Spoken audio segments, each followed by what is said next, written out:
Hey everybody, what's up y'all? Welcome back to my channel. Tammy Talks here. I know I'm late, but I still wanted to do a recap for Ready to Love Season 5, Episode 5, Truth or Dare. If you're brand new to my channel, I do breakdowns of various TV shows, both scripted and reality, interjecting my own thoughts, opinions, and theories into each and every recap. So, if you enjoy that type of content, go ahead, subscribe to the channel, hit the notification bell so you don't miss any of my future uploads, and hop into the comment section, y'all, so we can talk about this latest episode. So the episode picks up right where the last one left off, with Precious and AP both being up for elimination. AP ultimately gets sent home because they think that she's talking about her husband's death still as a way to like heal and get through it. I think who was talking? Demetrius mentions that they think that she might even have some like unresolved feelings, or still harboring some feelings for her late husband. They just think she needs more time to heal. Precious is confused as to why she's on the chopping block. Precious, you know why? Because you was going around talking real hot in the pants to everybody, and it kind of turned the men off in that moment. So AP says she was devastated. I said, girl, not devastated. It's tons of other men in the Potomac, DC area. You'll be fine.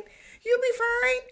So Tommy then tells them no one else is going to be joining the process. This is it. So we're going to focus on quality over quantity, y'all.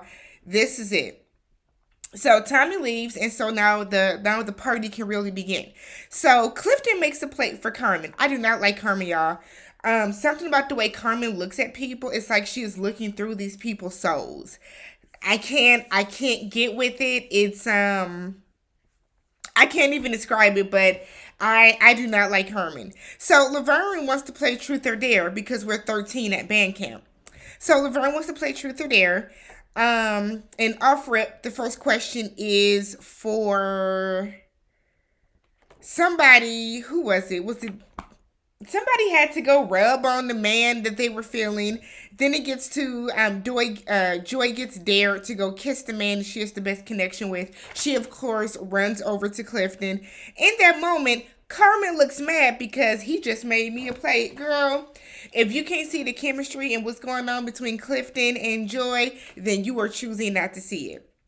So they then ask Carmen if she is genuinely interested in the men that are there, or is it just because those are the ones available? And I said that is a damn good question.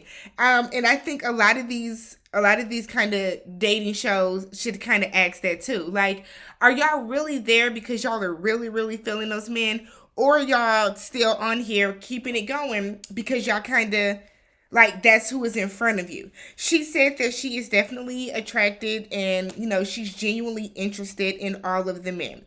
So then Sabrina gets asked to go nibble on the ear of the man that she has the strongest connection with, or that she's feeling the most in that moment. And everybody is like, Tori, going over, get your girl, Tori, going over. And Sabrina is like kind of going back and forth, pacing, and she goes over to Demetrius. And I said, oh, girl, I feel like she only likes Demetrius because Demetrius was kind of like the cream of the crop initially, with all the women kind of wanting him. But he doesn't talk to anybody. He doesn't pursue anybody. So I think Demetrius finally found out that when nobody was paying attention to him, he was going to have to actually like approach some of these women.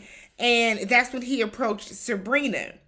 Demetrius don't really like her, and Sabrina don't really like him. I think with Sabrina, it is more so her wanting to feel like she's getting the man that everybody else, her wanting to get the man that everybody else wanted. That's all I get. That's all I got from that. So Tori kind of feels away. You can tell his feelings are hurt. So then Demetrius is asked to kiss the woman that is his top connection, or his top girl at the moment, and he goes over and kisses Sabrina. Tori doesn't have any other connections right now, so he's like, I might as well pack up and go home. So he walks away from the table, and Sabrina is sitting there looking like, ugh. And I think it's because Sabrina wants these men to chase after her. I definitely don't like Sabrina. Something about her personality comes across very, very raw. And it could just be she has resting bitch face, and it could just be how she presents herself. But something about Sabrina for me is very no ma'am. So we have a group date with Joy, Precious, Wiley, Demetrius, and Clifton. They go to some like ninja warrior type aerial jungle gym. Something that if I would have got there, I would have been standing to the side and waiting for everybody to come on now. So while they're there, Wiley was struggling. He had on them jeans. I said, Wiley, you gonna fall. I can't do stuff like that. My nerves, and I'm scared of heights. That would not have worked out for me at all. So we see Precious having a moment with Demetrius where she wants to convince him that she is not for the streets anymore. Demetrius is like, you don't have to prove anything to me. Obviously, she does because you have labeled her as somebody who wants to be out and party. So she's like, that's not the lifestyle that she's looking for. She doesn't know why anyone has said that. And then Demetrius was like, he thinks she's just doing damage control. Demetrius gone somewhere because you were doing damage control by jumping at Sabrina because she jumped at you. Because you weren't paying attention to any of the women. We ain't seen you on no dates. And then all of a sudden when you found out no more singles were gonna be coming, that's who you went after her. They should have asked Demetrius, is he really genuinely attracted to any of these women, or if he is just there because those are just the women that are presented. He's the right person for that question. So we see Joy and Wiley, and she's asking Wiley, like, what is he waiting for? Why haven't you made a move on anybody? And he's just saying that he knows he needs to create opportunities. And Joy tells him, you need to get on the ball. She said he knows how to flirt. He's a good flirt. But as far as like creating that connection to open up to the ladies and to get the ladies to open up to him, it's just not flowing with Wiley. I think a lot of it is Wiley's getting caught up himself in his age. So a lot of the people there will mention how young he is. So I think he just kind of feels like he can't really approach some of these women because he doesn't want to necessarily get shot down. I just don't, Wiley is just not right for this particular cast. These people are all older. Wiley, you are 32, sweetheart. Go, if you don't go on down to the club or to the Starbucks and find you somebody. So Sabrina and Tori meet up so that they can talk about what happened at the beach house or lake house. So Tori was shocked that she kissed Demetrius. He didn't realize that she had any other connections. Sabrina said, well, I couldn't just tell you that I was feeling somebody else. Yes, you could.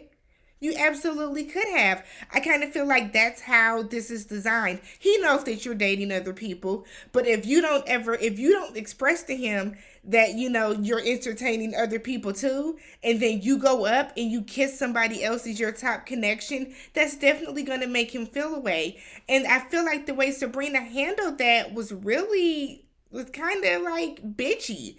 And then it's because he was telling her, I just don't want to be blindsided. You blindsided not only him, but kind of everybody. So how is Demetrius your strongest connection and y'all just started rocking earlier that day, but you've been really rocking with Tori? Like, that made absolutely no sense. So Tori tells her that he doesn't want to play guessing games. You know what I mean? He said too many hands in the pot, things get sticky. And she's like, she wants patience. He feels that he doesn't want to play second fiddle. So if you're feeling someone else, he's cool with kind of backing off from that if that's where you're going, because he doesn't want to feel like he has to compete with another man. He doesn't want to have to compete for your attention and all that kind of stuff. She wants patience. I need patience. Are you all in or are you out? And it was kind of the way that he said it. But I think she knew in that moment she had lost a part of Tori, because she said that just because she's feeling someone else doesn't mean that what we have is not, it doesn't take away from what we had. And I'm like, it kind of does. It kind of does a little bit. But who knows? He feels that maybe he was just looking through rose-colored glasses with her. So now he's going to try to reevaluate, the other ladies that are there, see if he has any other connections. So we have Carmen and Paul are on a date. Paul awkwardly tells her, I would really like to give you my pickle. I say, what the is this? Was it a sexual innuendo? Did you really want to give her the pickle? It came across very creepy. Paul gives me old man in the club vibes anyways. Um, so she was like, okay. And then they just stare at each other. So she was like, are you going to feed it to me? Do you want me to? It was reading like a Tyler Perry script to me. And it just, I couldn't deal with it. So he feeds her the pickle. She said that she likes for men to feed her. What woman doesn't like for men to feed them? He feels that she made it look like a commercial. I said, yeah, a Pornhub commercial. So they talk about their deal breakers. Paul said that his biggest deal breaker is a lack of drive. He doesn't want to be with someone that is okay with always being just where they are. He wants you to always be looking towards the next level, looking towards, what you can do in the future to kind of better yourself. He doesn't want you to stay stagnant. That's really how she feels about that. Carmen says she resonates with that because I think she mentioned that's how her ex-husband was. He was kind of somebody that wasn't really always looking for the next step. He would get to a certain level and then he would just be okay with that. So we have Donovan and Tina. So Tina said that her daughter is a Gemini genius. And I felt like whenever Tina was talking, Donovan kept being a Mr. Me Too. Yeah, me too. Yeah, me too. Me too. Me too. So it was kind of weird. Donovan doesn't give me, I'm necessarily checking for the ladies on the show, but who knows? So they both want more kids in the future, just with the right person. And then they talk about vision boards and manifestations, and how they might spend their New Year's Eves in the future together, creating vision boards and setting goals for the next year. And that is absolutely great. A lot of people do that. New Year's Eve, I feel like once you reach a certain age, it's not about going out. I have not been out to a club on New Year's Eve, even before the pandemic, in a couple years. Like, I'm really cool with kicking it at a friend's house. I'll be here, I'm past that phase of like wanting to be in the middle of the mix and the drinking and all that type of stuff. Been there, done that. We're in our 30s now. Stuff gotta shake. So then we have this big group date that is Ace, Tina, Tori, Laverne, Paul, and Dakia. So Tina and Paul are talking, and he's saying how good she looks. She's asking, what was your first thought when you saw me walk in? And I'm like, these childish ass questions. Laverne and Ace, he wants to solidify his connection with her. But remember, he called her the sun, the moon, and the stars in that one episode where he said that she was Beyonce and Oprah and Michelle Obama and Jill Scott. Like, he was giving her a lot.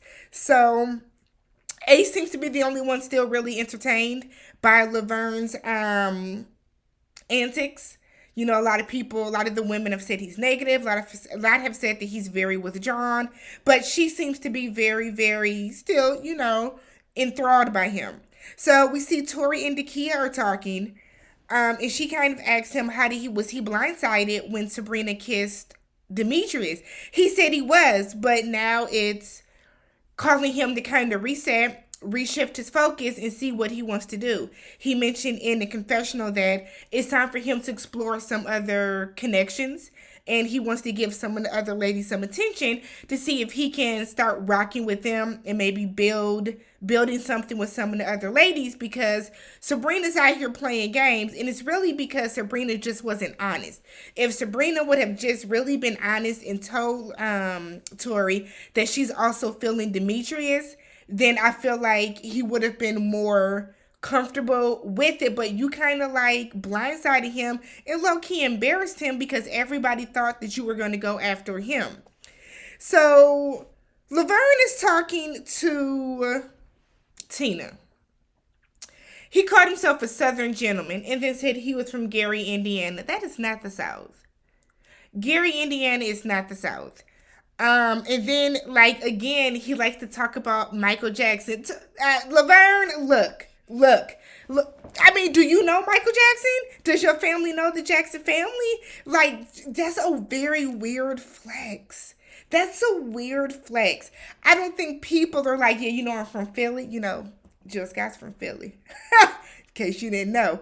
No one is saying that. No one is using saying, well, Chance the Rapper's from Chicago. Like, no one is using that. I'm from Virginia. Missy's from Virginia. Hell, the whole world is from New York and LA. Like, that's just not a flex. It's weird. It is very weird for you to say I'm from Gary, Indiana. You know who's from there, right? Who cares?